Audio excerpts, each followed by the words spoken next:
Welcome back, race fans. We're in the middle of April, and we've already been racing quite a few times here in the Southeast, but we're getting ready for a classic race, and that will be round number 2 of the SRAM Downhill Southeast at Massanutten in McGaheysville, Virginia, April 26th through 28th.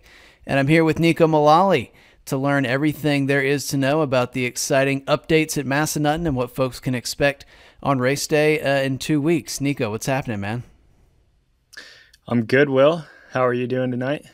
I'm doing well. It's that time of year when I got to start mowing the grass instead of I really want to be riding my bike because it's light outside. But I got the grass mowed today. I got the pump track all trimmed up as well. So all I got to do is grab my dirt jumper out of the garage and we'll be ready tomorrow.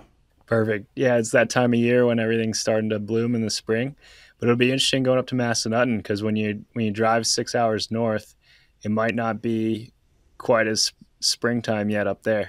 Normally you get up in the mountains and everything's a couple weeks behind. So that'll be interesting driving up. Yeah, the trees will still be fresh up there with some soft greens, maybe not even much leaves. And the dirt is also going to be fresh up there because Downhill Southeast racers, you are going to be the first ones to put tires to dirt at Massanutten Resort and their bike park this year. Neko, these tracks have laid dormant for the most part of last year. There was no Downhill Southeast race there, and the bike park was open late in the season after that lift construction, but safe to say folks were probably cruising the bike park trails and not the all or nothing racetrack, so should be really fresh for riders this year. Yeah, it's always nice when a track gets some time off. Now, down here in the Southeast, we always ride at Windrock and Rock Creek, and tracks get no time off, so they're always just beat in by tires. And having a whole year with no riding on that course, and then the winter at the ski slope always makes it soften up and just kind of rejuvenates the track. I actually rode the track at Massanutten in the October of 2022. I'd done a reserve wheel test there, and we went up, me and Kieran McKinnon rode there for a whole week. And the guys at the bike park crew prepped the track for us, and we were the only 2 riders on course. And we spent 4 days just lapping the racetrack, trying to break as many wheels as we could. And the track was so good. It was primo. And honestly, I don't think many people have ridden it since that day. So we're about a year and a half later, and I'm sure it's going to be in great condition for the race with that time off. Yeah, that's going to be so cool. And I was fortunate to have a little bit of a hand in redesigning some of that all or nothing track in early 2022 with Andrew Mueller from Greenstone Trailcraft. And yeah, we thought that all the dirt would be gone by now in 2024 on those fresh sections, but there still should be some organics out there, which is rare for Massanutten. Yeah, for sure. Those little fresh sections, they really spice it up and keep it, keep it fresh. So it's cool to reroute it a little bit where you can. And I mean, the whole thing is natural. There's no real features on the track. It's just kind of play it as it lies. And whenever you can reroute the trail a little bit, it just keeps it interesting. So I think this year we don't really even need to do too much, like just running the main line and maybe a couple little things here and there will make it feel pretty fresh, just not having ridden it for so long. Yeah, for sure. I was talking to Bill Harner on the phone today from Massanutten. He said that he's been up there.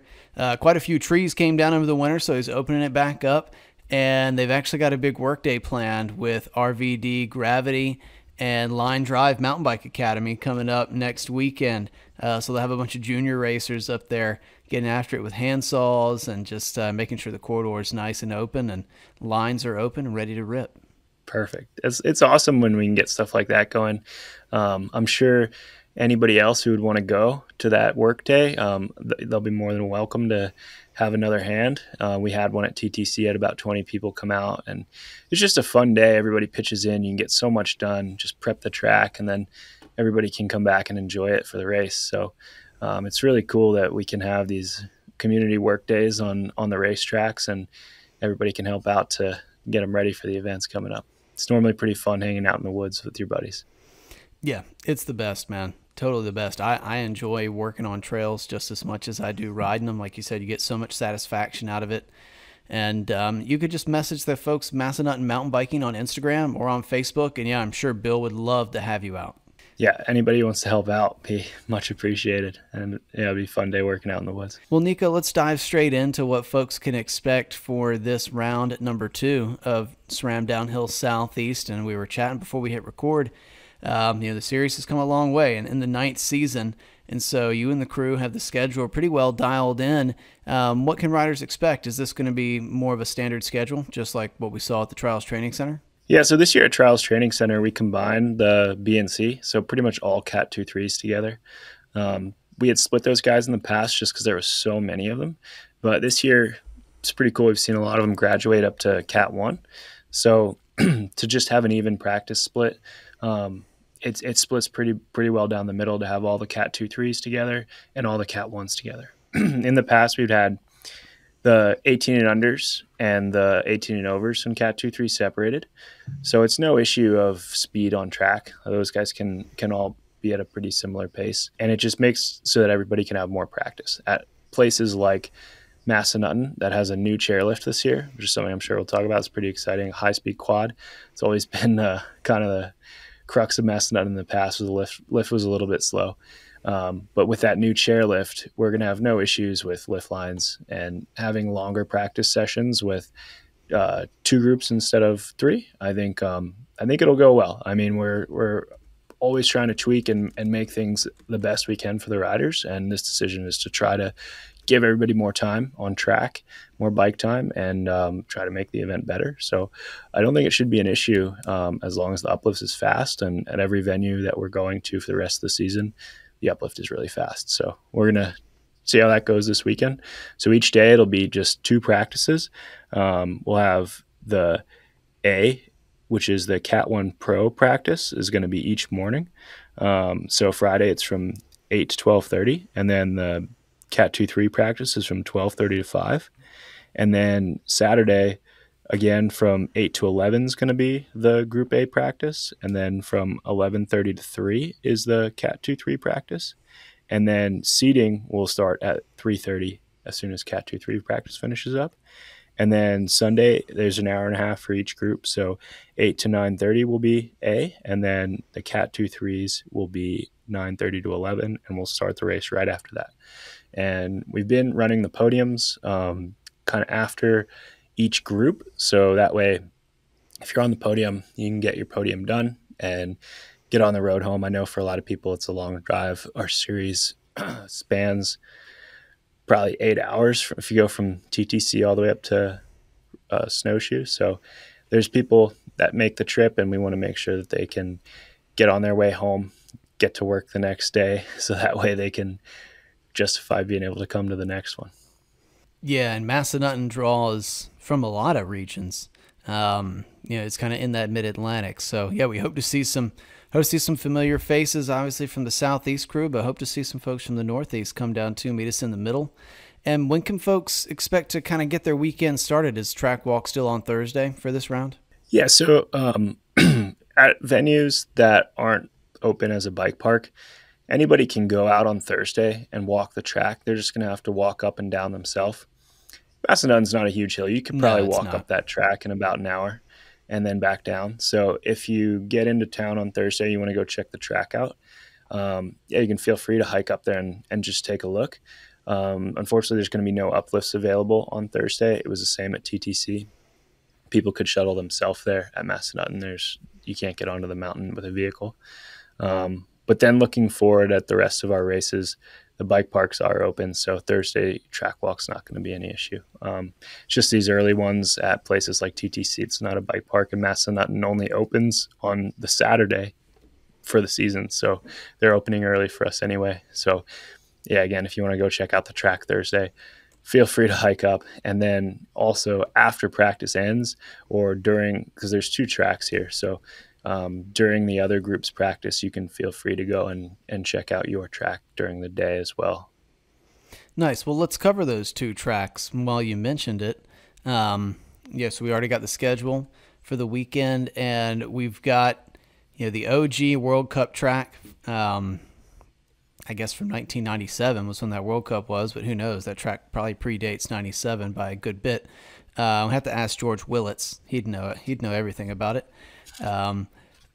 But we also have a Cat 1 Pro track, but this is a really great Cat 2-3 track for folks getting into the sport because, like you said, it doesn't have any like huge mandatory features. It's natural terrain, and so kind of your skill level dictates your pace, and the more comfortable you are letting off the brakes, the faster you'll go. Yeah, the World Cup track used to be only racetrack at Massanutten. Maybe it was really the only trail. I used to do this race. This was always one of the first races of the season. When I was growing up in the Northeast, there wasn't really races going on down here in the Southeast. So Massanutten was kind of the furthest one south and the first place that didn't have any snow on the mountain that could open up the bike park for a mountain bike race. So it was always an early season race. And I think the only trail they had was World Cup. So we used to race that one all the time. And it's much better now than it was back then. There was actually a climb in it off the fire road after the first rock garden. You would get on a fire road, sprint for 20 seconds, and then go uphill, actually. And then you'd go back on the fire road for another 20 seconds at the end. And now the whole thing is single track. That section where the climb used to be traverses with some jumps. So you carry speed. You don't even need to pedal. And it's a really fun single track trail. It's got some cool switchbacks, like in and out of the valley where you kind of go uphill. It's like a roller coaster. You lose speed at the top of the hill, turn down, come back down the hill, up the other side. It's really fun to ride, and it's really sandy dirt there. There's so much rock that as the mountain erodes, a lot of sand kind of washes off those rocks, and it's pretty unique dirt to ride on. And the World Cup track it's a super fun one. I think all the Cat 2-3s are going to enjoy it. And we also have the All or Nothing Pro track, which, like we mentioned at the beginning of the podcast, got a little bit of a refresh. And you can check out that track on the replay show from 2022. And then we've also got a replay show from 2021, although the track had changed from 21 to 22. But that's a really good track as well for pros. It's, again, different for them, especially like coming off of Rock Creek for the Monster Energy Pro Downhill Series, which is like a feature-filled track. I mean, it's just back to back to back to back, just move after move after move that you've got to be fully committed to. You've got to hit with precision. You can kind of be a little more wide open and a little more wild at Massanutten, and just kind of go wherever the bike takes you. Yeah, Massanutten's a tough one because it's just rock after rock. It's so rocky out there. When you time it right, it is really fun to ride. You just got to carry speed. And when you get offline and you start to hit some of those square edges and you start to lose speed, it's really hard to get your momentum going again. So when you're riding it well, it feels super fun. And when you're riding it poorly, it feels pretty bad, like not fun at all. So I always liked riding there. It was a cool challenge. It's the mountains just has so much natural terrain. I wish I didn't have to build all those features on Rock Creek. I wish we had as many rocks as Massanutten does just laying around on the ground that we could race over. But Massanutten, the All or Nothing track, I think that was new in 2017 or 18. And it's kind of evolved each year. There's always like one new section, one new corner. And it didn't change too much since our replay videos started. If you go back and watch the first one we ever did in 21, and then 2022, just a couple little bits that were new. But yeah, it's a really hard track. Not one feature is really hard. It's just hard to carry speed and hard to race. And also you got to be mindful of the bike there too. Like there's the rocks are kind of like curbs everywhere. And if you just run into them, you're going to get a flat or break your wheel. I've done it many times at Massanutten. So it's something where you got to kind of nurse it through. You got to sweet talk the bike. You can't just try to go wide open with reckless abandon or you're going to break something. So I think it's a good skill for people to learn. I always say they should, the kids that are breaking all the wheels, they should start building them themselves, and then they'll learn how to ride a little bit smoother. Yeah, for sure. Golly, yeah, you'd go through a fortune in rims at Massanutten pretty easy. And the times on the track we saw in 2022, winning time was a 2:44 in pro men by Steve Estabrook. Shell Peugeot was the winning time in the pro women, a 3:32 for the ladies. The fastest time of the day was actually Andy Driscoll a 2:42, so he was a couple seconds faster than Steve. But yeah, I mean about 30 seconds on average for like the average pace pro as far as their time from Rock Creek versus Massanutten. Yeah, for sure. It's a longer track. I mean, there's a lot of time up on Massanutten where you're on the ridge before you even drop down the mountain. So um, it's not a long track by really any means. Like snowshoe, the World Cup side is much longer. I'd say it's a pretty average length track. Rock Creek's just pretty short. Well, let's talk a few more logistics before we talk about some of the new and exciting things that are happening at Massanutten for this bike park season. What's the parking situation like this year? Is it the traditional parking in the ski slope at Massanutten? Yeah, it's pretty nice there. Everybody can park underneath the I guess bunny slope lift. Just that first ski slope that kind of goes from the parking lot up to the main chairlift.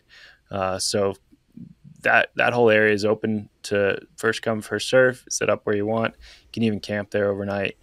Um, they're very accommodating of the mountain bikers there, and they like having this race. So yeah, it works out pretty good with the setup at Massanutten.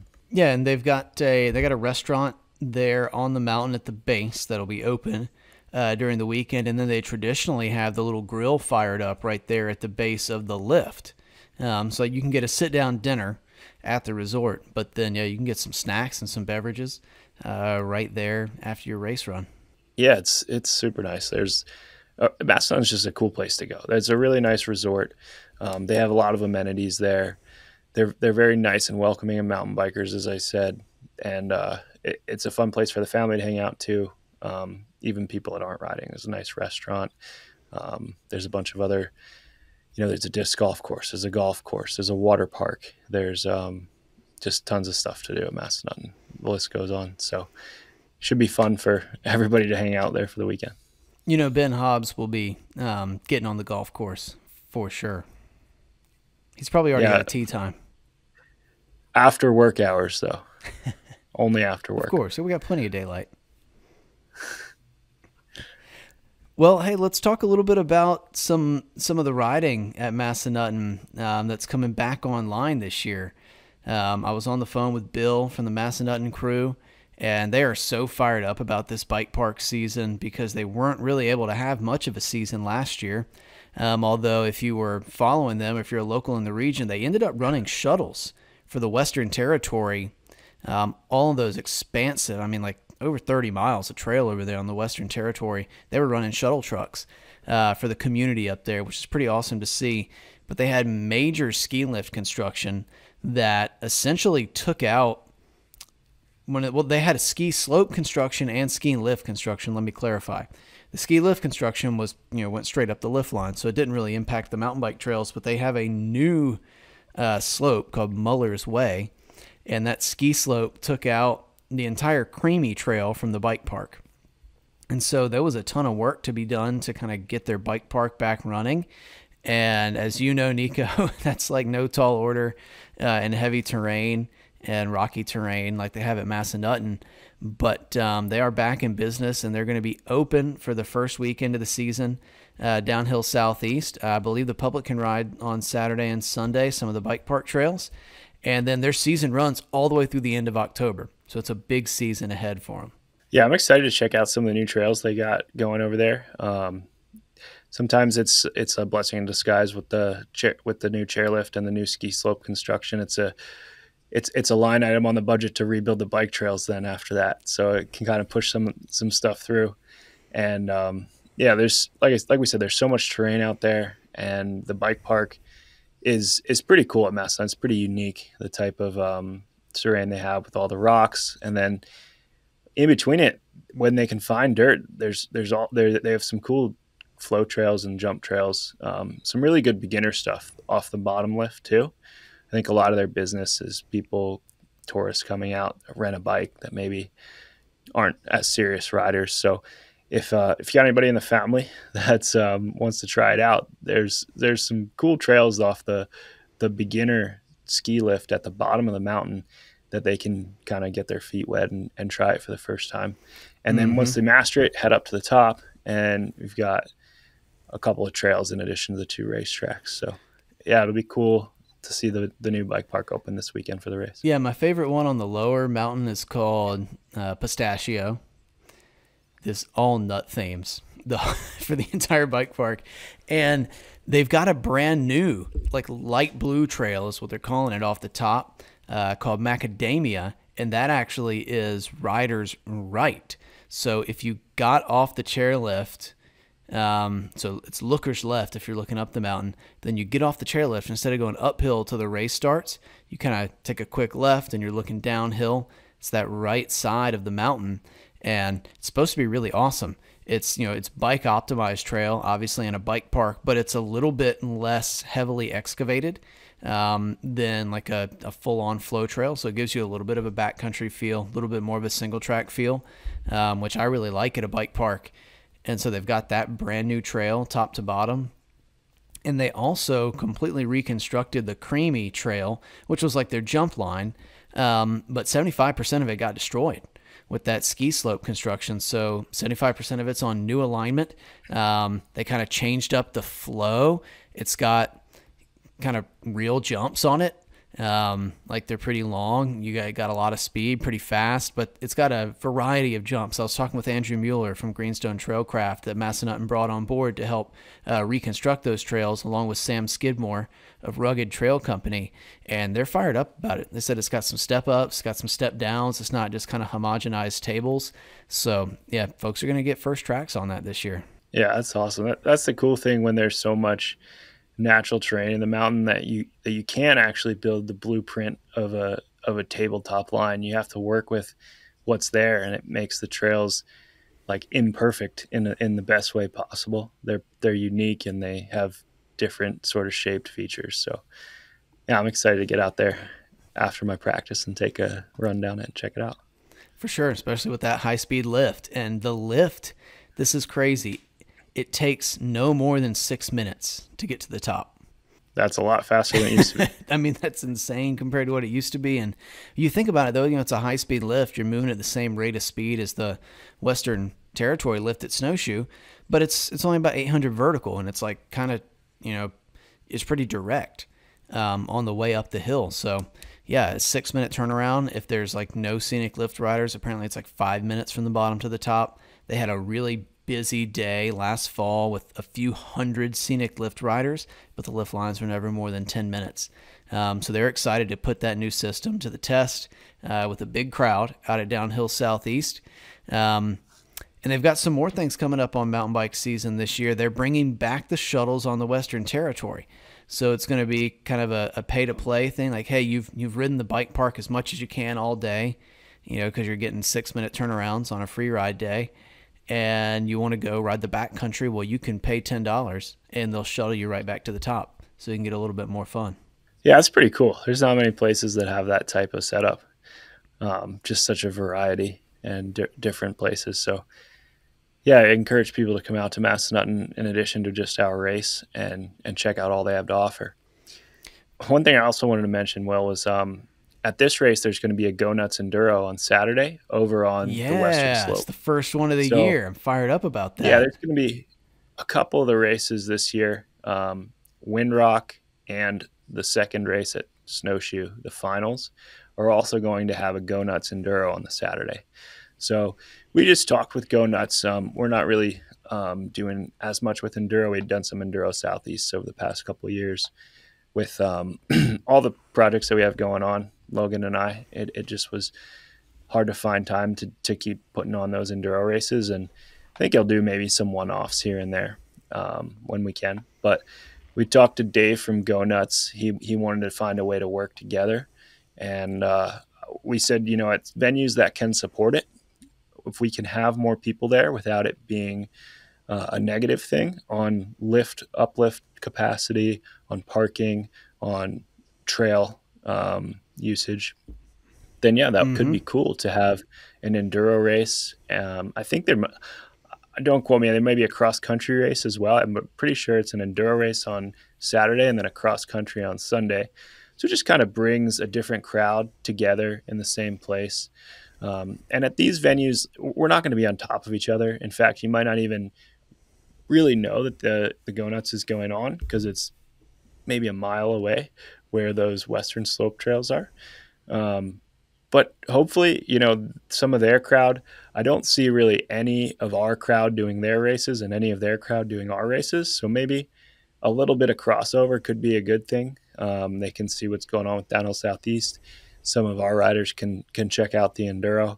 I just hope that it helps to grow the sport and makes the whole sport stronger. So yeah, we're trying that out, and I don't think there's really much downside to it. And hopefully a couple people try both races. That could be something that they haven't been able to do in the past. That could be pretty cool. We need to call up Alex Oman, get him to compete in the Omnium, do it all.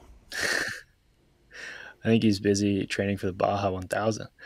He would do something gnarly like that. He did it this year, dude. He I don't know how much of it he finished, but he did the Baja 1000 last fall. Wow. On a motorcycle. Good on you. Yeah, of course he would do that. Man, so much going on, and I will have to say that I'm bummed to miss it in person. I haven't made an official announcement, I guess, so this will be kind of the official announcement. I'm not a huge Instagram post guy, but if you were at the Trials Training Center, you'll notice that I wasn't on the mic at the races live this season, and had to make a call this year to step back.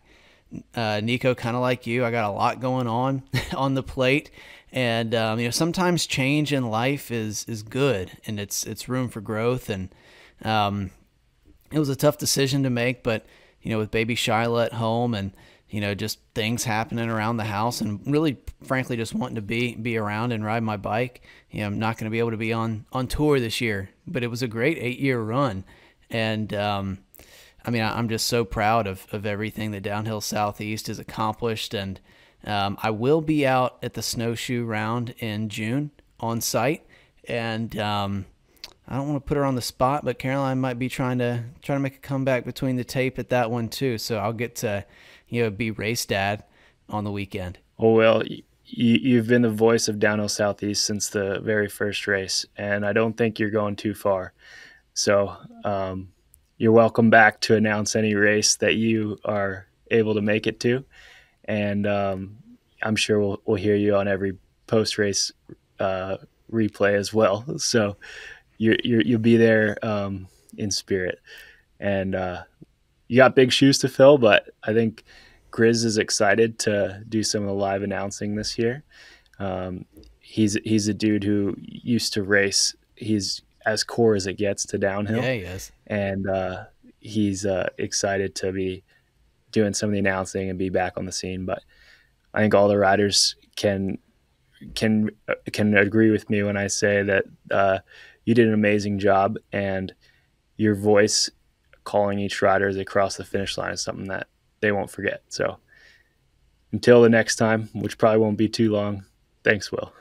Thanks, man. Yeah, that means a bunch. And I've gotten to know so many awesome folks. And frankly, I'm excited to hang out with you guys and not be working on the mic. I had a blast at the Monster Energy Pro Downhill Series at Rock Creek. I didn't even see you, Neko, because I was just scooting all over the place. But yeah, I was just hanging out with people, getting to catch up, getting to chop it up, wasn't having to run off and get the proceedings going. So I love being a fan. I love being out at the races, cheering folks on, heckling folks. So I will do just that. Right on. Well, should we go into some history from Massanutten? I know this venue's got a lot of it. World Cup there, and then plenty of yeehaw downhills, as they used to call them. Oh, for sure. Over the years. And speaking of Grizz, he's the perfect person to start with, because I actually wanted to start with the 2009 edition of the Massanutten Yeehaw. I was talking to Grizz. He drove me back from the Monster Energy Pro Downhill Series race on his way back to Wilmington. And he's like, yeah, that's where I got my first pro win. Massanutten, 2009. I had to beat some 15-year-old kid named Nico Mullally by 0.3 of a second just to get a win. Dude, I remember that day. Grizz was like a big pro from California then, so I was honestly stoked to be up there with him on the podium. But yeah, that's cool. Crazy how time flies. Seems like it wasn't that long ago. But as I said, Massanutten's always been the first race of the season for for a lot of people up in the Northeast, and now it's a staple in our Downhill Southeast series. So many races over the years. There's something else very special about the 2009 Massanutten Yeehaw that I guarantee you almost nobody knows, but that was my very first downhill race ever, like proper downhill race. I had done a collegiate downhill race at Wisp in Maryland that year on my hardtail, but I borrowed my buddy's V10. It was a size large, but size large in 2009 is not what they are today, but still it was like pretty big. And that thing was butter smooth. I was fired up all weekend. I had a sleeveless jean vest that I raced in. I had a chest protector and a sleeveless cutoff jean vest. I wish I still had the photos from that race. They used to live on like Ride Monkey or somewhere, but bro, I was pinned. I was straight up pinned. I can imagine. I was a little bit, that sprint was a little daunting that we were talking about, where we had to go uphill for a while at the top of the track, but I ended up having that final rock garden so dialed that I could white knuckle it just every time. And I knew it was coming. And I caught the person in front of me on my race run in that rock garden. I was so bummed I had to hit the brakes. I could see him as I was bombing down that gravel road where the speed trap used to be. The police would set up a radar. Yeah. So I'm bombing down that and I can see this person. I'm just like, no, I'm going to catch him. Of course, I caught him, couldn't really get by in the rock garden. I probably could have, but I didn't feel like sending my life that hard. So, we kind of crossed the finish line at the same time. I think my time was around 4 minutes, which is like pretty good. And I beat Peter Mills. What's up, Peter? I was kind of stoked about that. And I beat Burke Saunders. But, what could have been? A local legend. I know. From Northern Virginia. I could have beat, Urashek if I hadn't caught that guy. That's what I'll claim. I was in the open men's class. Sick. I want to say, and I'll ask him tomorrow, I want to say 2009 Massanutten was Lucas Shaw and Walker Shaw's first downhill race. It could be. I think it probably was, because then they came to the Dirty Bird at Hawks Nest, North Carolina later that year. Let's see. I've got the results from 2009 pulled up. While I scroll through, I'll also mention that Richie Rude was in the field that day. A young Richie Rude was in the, what age group was he in? He must have been would have been 14 and under. Yeah. See, it's funny. People get stoked. They see us all out here riding at the Monster Energy Pro downhill or downhill Southeast. It's like, dude, we've been doing this since we were 12 years old. We've been doing the same thing at the same track. Yep. Since we were little kids. Yeah, you look at the 18 and under results. Richie Rude was second. He had a 3:37. Logan Mullally was 12th. He had a 4:10 that day. And then, pro men. Ben Holtz was third. Jason Mimilar, fourth. Ethan Quayle, fifth. Jeff Ulmer was sixth. Alejo Ortiz was seventh. So, man, those are some names. Garrett Baytall was 12th. What happened, Garrett? A bit of an off weekend for him. Yeah, must have been a mechanical. Well, when we started coming back in downhill Southeast, it's kind of a new generation of pros. And I didn't realize this. I got reminded when I was looking at results, but Logan Mullally got a pro win there in 2018. I think you were injured that year, Neko, and you switched places with him, and you did timing, hung out with me, and Logan won, and he won the race. Sounds pretty typical. He probably didn't ride his bike at all for the whole year until that either. He's like, yeah, sure, I'll ride. My brother is one of the most naturally talented bike riders I've ever seen, but just could not care less about racing. It's like, if I wanted to go ride my bike for fun, why would I go to a race? So yeah, true. Typically now he goes to the race and works. It sounds worse than racing. Yeah, he's been doing a lot these past few years with the camera. He's been working with Mangler, been with the Gravity Co-op, getting some shots for us. Yeah, he's timing the whole race and then busting out the camera to fill in where he needs to for the race replay video too. Well, speaking of riding and not racing, I did want to get a plug in for the Loam Pass, because Massanutten is part of the Loam Pass program this year. And I know you guys brought that program to Rock Creek, I believe. Yeah, we have it at Rock Creek and Canoga. Yeah, so Massanutten's on it. they're fired up about being part of that program. So if you get your loan pass this year, or if you like the riding this weekend, pick up your loan pass and go back.